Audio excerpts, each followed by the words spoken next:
вам здрав не запретит.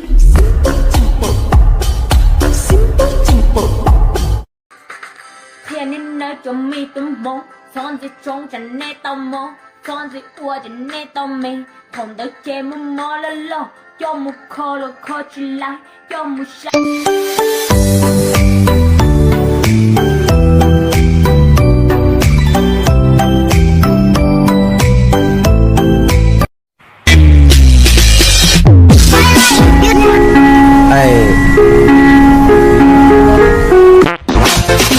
Happy boong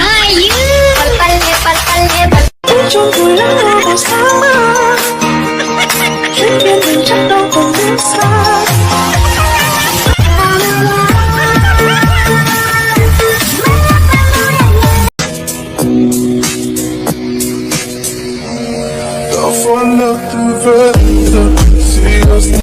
Hai con chim cúc cu, một con cai, một con đực.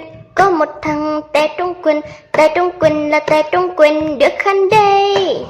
Chim ơi chim tới đây, lại tao nói cho mà nghe này. Nếu mà tè là tè ra ngoài, đừng tè trong quần nha chim ơi chim.